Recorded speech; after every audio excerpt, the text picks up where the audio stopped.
नमस्कार। प्रतिदिन अखबार संपादकीय ऑडियो में आपका स्वागत है। अनाज की कीमतों पर नियंत्रण लगाना जरूरी, दैनिक भास्कर। फिर हिंसा की मझधार में म्यांमार, हिंदुस्तान। अब आर्टिकल विस्तार से। अनाज की कीमतों पर नियंत्रण लगाना जरूरी, दैनिक भास्कर। खुदरा महंगाई अक्टूबर में 4 माह के निचले स्तर पर रही। आम चुनाव में कुछ महीने बचे हैं, लिहाजा यह खबर सरकार को राहत दे सकती है, लेकिन अनाज की महंगाई दहाई का आंकड़ा छू रही है और थमने के आसार नहीं है। ये हालात तब है जब सरकार कुछ समय से महंगाई, खासकर अनाज, दलहन और तिलहन के दाम थामने का हर प्रयास कर रही है। आपूर्ति तंत्र प्रबंधन के सिद्धांत के तहत गेहूं और चावल का निर्यात रोका गया और प्याज के निर्यात पर ड्यूटी बढ़ाई गई। आज रूस का गेहूं पूरी दुनिया में काफी किफायती दर पर करीब 2200 रुपए जबकि एमएसपी 2275 रुपए मिल रहा है। ऐसे में जाहिर है कि सरकार रूसी गेहूं खरीदकर किसानों को अब और नाराज नहीं करेगी। उधर चावल का निर्यात रोककर सरकार ने इसका रेट नियंत्रण करना चाहा, लेकिन दोनों अनाज आज भी महंगी दरों पर बिक रहे हैं, यानी सरकार की स्थिति माया मिलीना राम की हो गई है। इसके अलावा टमाटर फिर महंगा होने लगा है और प्याज के दाम फिर उड़ाने लगे हैं। इसके पीछे आपूर्ति तंत्र प्रबंधन का दोष है। सरकारी गोदामों में अनाज है, प्याज, लहसुन गांव की मंडियों में भरपूर है। खाद्य तेल की 60% आपूर्ति हम वैसे भी आयात से करते हैं। सरकार को सतर्क होना चाहिए क्योंकि ये जीन्स तब महंगे हैं जब ग्रामीण भारत की क्रय शक्ति क्षीण है। फिर हिंसा की मझधार में म्यांमार, हिंदुस्तान। अरविंद गुप्ता, पूर्व राजनयिक एवं डायरेक्टर, बीआईएफ। पड़ोसी देश म्यांमार का गृहयुद्ध 20 अक्टूबर के बाद से और भड़क गया। देश के उत्तर पश्चिम और दक्षिणी पूर्व के कई इलाकों में जंग की स्थिति बनी हुई है। दक्षिण पश्चिम के रखाइन प्रांत में भी तेज संघर्ष हो रहा है, जो भारत के करीब का इलाका है। म्यांमार की सेना ने कुछ जगहों पर हवाई हमले भी किए हैं।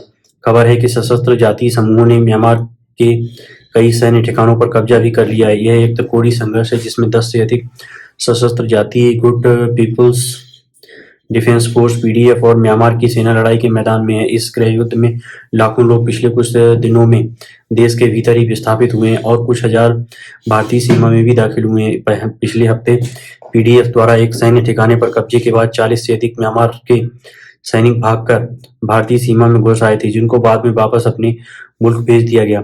म्यांमार में आंतरिक उथल-पुथल की स्थिति फरवरी 2021 से ही बनी हुई है, जब वहां की सेना ने चुनावी नतीजों को मानने से इनकार करते हुए तख्तापलट कर दिया और चुनाव जीतने वाली आंग सान सू की व उनकी national league for democracy NDL party के तहत पार्टी के तमाम बड़े नेताओं को गिरफ्तार कर लिया था। यह चुनाव नवंबर 2020 में हुए थे, जिसमें एनएलडी में सेना समर्थित विपक्षी पार्टी की करारी मात दी थी। नतीजतन उसने एनएलडी पर चुनाव में धांधली करने का आरोप लगाया, जिसके बाद सेना ने संसद शुरू होने से ऐन पहले देश की सत्ता अपने हाथों में ले ली। इसकी प्रतिक्रिया में निर्वाचित सांसदों ने नेशनल यूनिटी गवर्नमेंट बना ली, जिसकी सेना का नाम पीपुल्स डिफेंस फोर्स है। पीडीएफ और सशस्त्र जातीय गुटों, जिसको बागी गुट भी कहा जाता है, में गठबंधन बनता दिखने लगा है। जानकार ये भी मानते हैं कि इन सबसे म्यांमार सेना पर दबाव काफी ज्यादा बढ़ गया है और विशेषकर सीमावर्ती इलाकों पर से उसका नियंत्रण खत्म होता जा रहा है। म्यांमार की यह दशा भारत की सुरक्षा के लिए भी चिंताजनक है। मीडिया खबरों की माने, जिनकी पुष्टि नहीं हुई, तो पिछले कुछ दिनों के भारत भीतर ही म्यांमार से 2000 से लेकर 5000 लोग तक सीमा पार करके मिजोरम में दाखिल हुए हैं। वहां बीते 2 वर्षों से चीन समुदाय के बीच 30,000 लोग शरणार्थी कैंपों में रह रहे हैं, जिनका स्थानीय मिजो समाज से गहरा रिश्ता बन चुका है। जाहिर है, जैसे जैसे म्यांमार में आंतरिक तनाव बढ़ेगा, वहां के बासिंदों का पलायन तेज होगा, जिससे हमारी आंतरिक सुरक्षा पर भी दबाव बढ़ सकता है। पिछले कुछ वर्षों में म्यांमार से करीब 10 लाख रोहिंग्या का पलायन हुआ ही है, जिसका एक हिस्सा भारत भी आया है। इसका असर मणिपुर पर भी पड़ सकता है, जहां के हालात पहले ही बहुत अच्छे नहीं हैं। पिछले कुछ महीनों में यहां कुकी और मैतेई समुदाय के लोग जिस तरह आमने सामने आए हैं, उसके बाद यहां सामाजिक समरसता बनाने में वक्त लग सकता है। पिछले हफ्ते ही भारत सरकार ने कई मैतेई अलगाववादी गुटों पर प्रतिबंध लगाए हैं। दरअसल ऐसे समूह म्यांमार के सीमावर्ती इलाकों में ही पनाह पाते रहे हैं। भारत और म्यांमार की सीमा चूंकि काफी जटिल है और ये नदियों, पर्वतों व घाटियों में बटी हुई है, इसलिए इसको नियंत्रित करना काफी कठिन हो जाता है। ये भी एक वजह है कि पूर्वोत्तर भारत के कई अलगाववादी गुट केंद्र सरकार की कार्रवाई के डर से भागकर म्यांमार चले जाते हैं और फिर वहां से चीन की सीमा में दाखिल हो जाते हैं। लिहाजा हमें म्यांमार के हालात पर पैनी नजर रखनी होगी। दोनों देशों की सीमा की चौकसी असम राइफल्स के हाथों में है, उसे और अधिक सतर्कता और सजगता दिखानी होगी।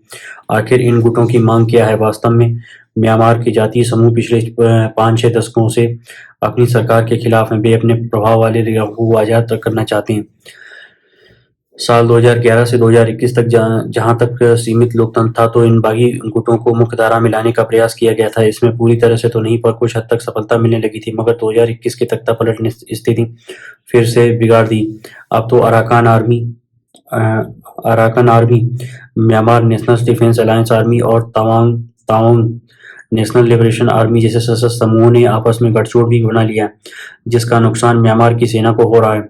इस पूरे घटनाक्रम में बीजिंग की भूमिका की भी विश्लेषक पड़ताल कर रहे हैं। चीन पिछले कई दशकों से म्यांमार में सक्रिय है। उसने वहां काफी ज्यादा निवेश बढ़ाया है। वह कई विद्रोही गुटों को भी मदद करता है, तो म्यांमार सेना से भी उसके काफी अच्छे रिश्ते हैं। मगर अभी जिन क्षेत्रों में लड़ाई चल रही है उसमें चीन की सीमा से सटे इलाके भी हैं। इसका संकेत यह है कि चीन ने म्यांमार में मेल मिलाप की जो कवायद की होगी, वह भी परवान नहीं चढ़ सकी। देखा जाए तो चीन और रूस ही अभी म्यांमार के मित्र देशों में शुमार हैं। भारत के साथ भी अनेक संबंध ठीक हैं, लेकिन उसके प्रति हमारी सोच संतुलित है। हमारे लिए सुरक्षा का एक बड़ा मसला है। दिसंबर 2021 में हमारे विदेश सचिव और जून-जुलाई 2023 में हमारे रक्षा सचिव सुरक्षा मुद्दों पर वहां के नेतृत्व से बात करके आए हैं। हम वहां आपसी बातचीत के जरिए अमन लाने के प्रयासों के पक्षधर हैं। म्यांमार आसियान का भी सदस्य राष्ट्र है, लेकिन इस संगठन का दबाव ही उस पर काम नहीं कर रहा है। कुल मिलाकर म्यांमार अभी एक ऐसी पहेली बन चुका है जिसे शायद ही कोई सुलझा सकता है। उस पर यूरोपीय संघ और अमेरिका का प्रतिबंध लगा है। पश्चिमी देशों से खबरें, अंतर्राष्ट्रीय संस्थाएं वहां हैं भी, तो वे सिर्फ विस्थापित लोगों की मानवीय सहायता करने में सक्रिय हैं। यानी फिलहाल कोई भी देश, संगठन